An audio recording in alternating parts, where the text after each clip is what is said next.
पवई येथील मराठी शाळा बंद करण्याची नोटीस, पालकांमध्ये आक्रोश।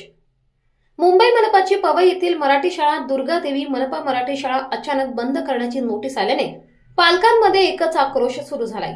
या शाळेत 260 विद्यार्थी बालवाडी ते 8वी शिक्षण घेत आहेत।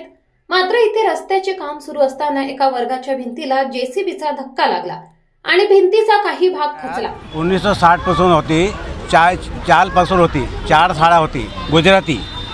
इथे दुसरं काम करणार मुलगाला साड्या येतो काय होत नाही।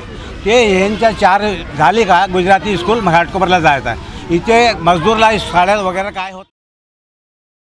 बैठ्या स्थितीमध्ये असलेल्या या शाळेचा एक वर्ग बंद करण्याऐवजी ही संपूर्ण शाळा धोकादायक झाली असल्याचा ठपका ठेवत ही शाळा बंद करून 2 किलोमीटर लांब असलेल्या पालिकेच्या दुसऱ्या शाळेत स्थलांतरित करण्याचे आदेश दिले।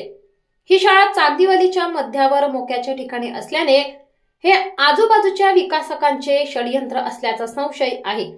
मात्र बाजूच्या झोपडपट्ट्यांमध्ये घरकाम करणाऱ्या लोकांची ही मुले असल्याने इतक्या दूर ते शिकायला पाठवणार नाही आणि मुलं शिक्षणापासून वंचित राहतील अशी भीती आहे। यामुळे ही शाळा इथेच सुरू राहावी म्हणून आज या शाळेसमोर पालक आणि विद्यार्थी यांनी शिवसेना पदाधिकाऱ्यांसोबत निदर्शने केली। ही मराठी पालिकेची शाळा वाचवण्याची विनंती केली जात आहे।